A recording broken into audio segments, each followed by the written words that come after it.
वैसे तो हुण साडा टॉपिक इल्यूमीनेशन मॉडल्स। इल्यूमीनेशन का मीनिंग होंदा बेटा रोशनी। देखो हुण किसी भी चीज़ जो असीं आपां किसी चीज़ नूं रियलिस्टिक दिखाउण दी गल कर रहे हैं 2D 3D है ना, तो उहदे विच ठीक है असीं कोई ऑब्जैक्ट बना लिया। हुण ग्राफिक्स का काम नो डाउट ग्राफिक्स इमेजिज नाल काम करदी है। दैट मीनस असीं कोई ना कोई इमेज क्रिएट करांगे। असीं इमेज क्रिएट भी कर ली। फिर इमेज दे विच कलर्स की गल हुई सी कि चलो असी इमेज दे विच सारी जगह ते कलर्स भी हो गए साडे।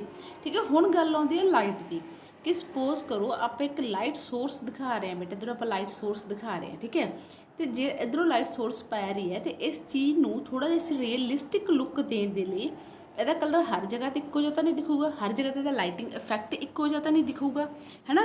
किते जिथे लाइट पै रही उधर थोड़ी चीज़ सानू ब्राइट कलर दिखूगा, उहदी जिहड़े बैक साइड्स ने थोड़ियां जिहियां ब्लैकिश होणगीਆਂ, है ना।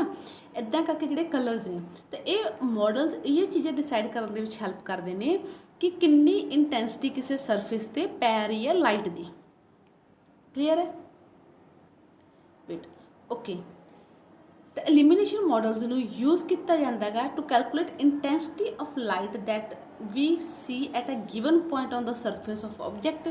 किसी ऑब्जैक्ट के किसी पॉइंट पर कितनी लाइट पै रही है उसकी इंटेंसिटी नूं कैलकुलेट करन नूं ही असी इल्यूमीनेशन मॉडल्स का मेन काम कहने आ। हुण जिहड़ी कैलकुलेशनस ने तीन चीज़ों के उपर बेस्ड ने। ओबीअस तुहाडे सरफेस दी प्रॉपर्टीज़ कि हुण एक सपोज करो एक शाइनी ऑब्जैक्ट है, एक शीशा गा, ठीक है, या एक लक्कड़ का टेबल है, दोनों का अलग अलग प्रॉपर्टीज़ आ। ये तो अपन सिंपल गल पता ना कि आप भी देखिए किसी चमकती चीज़ जो आप लाइट पाने हैं तो रिफ्लैक्ट बहुत तेज़ होंगी साडे वल। किसी डल सरफेस से लाइट पाने हैं तो वह होर रिएक्ट होंदा। तो तुहाडे सरफेस दी प्रॉपर्टीज़ किहड़ियां, बैकग्राउंड लाइटिंग कंडीशनस क्या होवे, बैकग्राउंड से कितनी लाइट है किसी ऑब्जैक्ट की, थोड़ा लाइट सोर्स किदां दा, पॉइंट सोर्स है, डिस्ट्रीब्यूटेड वाला किहड़ा वाला थोड़ा लाइट सोर्स है। इन्हां चीज़ों पर डिपेंड करूगी थोड़ियां कैलकुलेशनस। तो जिहड़ी लाइट इंटेंसिटी की जां इल्यूमीनेशन मॉडल्स की असीं गल कर रहे हैं उन्हां इल्यूमीनेशन मॉडल्स नूं एक सिंपल जी एक्सप्रैस किया एक इक्वेशन दे विच, तां वो इक्वेशन वेट बेटा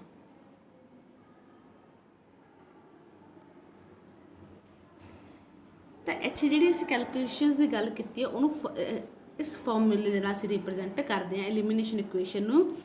आई मतलब इंटेंसिटी लाइट की, तो वो की हुंदी हैगी सोडे के आई मतलब की है coefficient that represent the object intrinsic intensity. किसी ऑब्जैक्ट की इंटेंसिटी कितनी है वह ही कोई ना कोई वैल्यू होगी।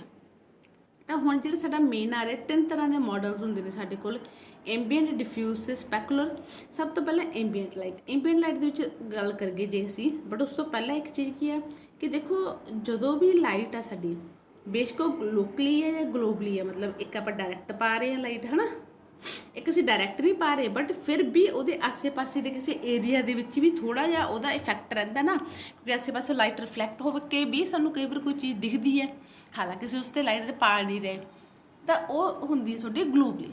ठीक है, तो जदों तक कोई जिहड़ा तुहाडी लाइट सोर्स है वो किसी डायरैक्ट तुहाडे सामने है तो उहनूं कहा लोकल। बट जेकर उहिओ जिहड़ा तुहाडा लाइट सोर्स है पुत्त वो लोकल ना हो के, मतलब सामने ना हो के, ठीक है, डायरैक्ट लाइट ना पै के असी कोई रेज जिहड़ियां रिफ्लैक्टड होके आ रही फिर भी सानूं कोई सरफेस विजिबल है तो उन्होंने असीं ग्लोबल इल्यूमीनेशन बोलांगे। तो जिहड़ी एंबीएंट लाइट है ये खुद ग्लोबल इल्यूमीनेशन का ही पार्ट हैगी है, जिहदे विच असीं रिफ्लैक्शन काउंट करते हैं कि कितनी रिफ्लैक्शन हो रही हैगी।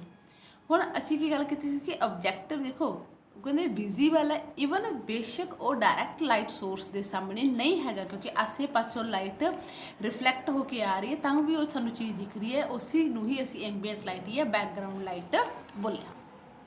ठीक है, हुण एंबीएंट लाइट दे विच मल्टीपल रेज ऑफ लाइट होणगा जिहड़े कि अलग अलग सरफेसिस तो किते ना किते जिहड़ी लाइट हैगी है वो रिफ्लैक्ट होके आ रही है साडे कोल। हुण एंबीएंट लाइट दे विच की है कोई भी स्पेस नाल रिलेटेड या डायरैक्शन दीआं प्रॉपर्टीज़ नहीं होंदियां। मीनिंग डायरैक्शन प्रॉपर्टीज़ तो की है बेटा कि एक तो चीज़ है कि मेरा लाइट सोर्स डायरैक्ट है, आ मेरा कोई ऑब्जैक्ट पिया होएगा, ठीक है, भी जे मैं इधरले साइड तो देख रही हाँ या मैं इधरली साइड तो देख रही हाँ या मैं इधरों देख रही हाँ, तो देखो डिपेंड करूँगा। मीनिंग की है मेरा कि सपोज मैं जो इधरों देखे बेटा मैंने आज जी ब्राइटनेस दिखी, इधर थोड़ी जी डलनेस दिखी, ਇੱਧਰ ਕੁਛ ਹੋਰ ਤਰੀਕਾ ਹੋਊਗਾ।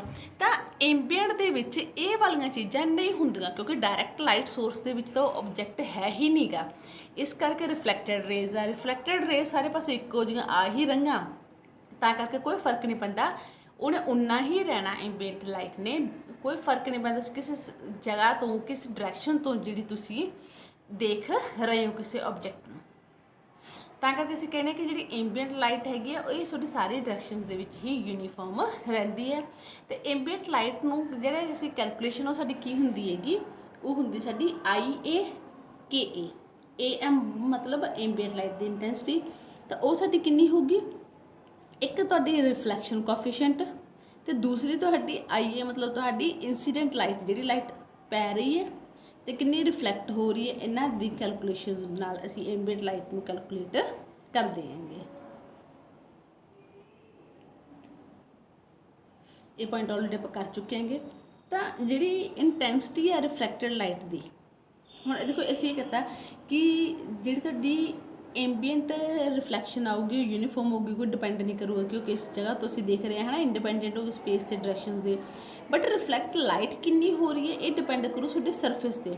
ਮੰਨ ਲਓ ਹੁਣ ਜਿਹੜੀ ਸਾਡੇ ਕੋਲ ਲਾਈਟ ਆਈ ਹੈ ਰਿਫਲੈਕਟ ਹੋ ਕੇ, ਉਹ ਕਿਹੜੇ ਸਰਫੇਸ ਤੋਂ ਰਿਫਲੈਕਟ ਹੋ ਕੇ ਆ ਰਹੀ ਹੈ, ਇਹਨਾਂ ਚੀਜ਼ਾਂ ਦਾ ਇਫੈਕਟ ਜ਼ਰੂਰ ਪੈਂਦਾ।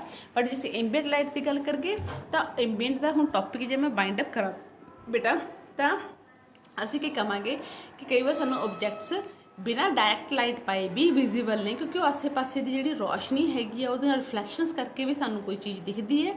ਸਾਨੂੰ ਉਹ ਜਿਹੜੀ ਚੀਜ਼ ਦਿਖਦੀ ਹੈ ਉਹਦਾ ਕੋਈ ਫਰਕ ਨਹੀਂ ਪੈਂਦਾ ਉਹ ਲਾਈਟ ਦੀ ਇੰਟੈਂਸਿਟੀ ਦਾ, ਕਿ ਅਸੀਂ ਕਿਸ ਐਂਗਲ ਤੋਂ ਕਿਸ ਸਾਈਡ ਤੋਂ ਦੇਖ ਰਹੇ ਹਾਂ। ਇਹ ਟੌਪਿਕ ਹੁੰਦਾ ਸਾਡਾ ਐਂਬੀਐਂਟ ਮਾਡਲ।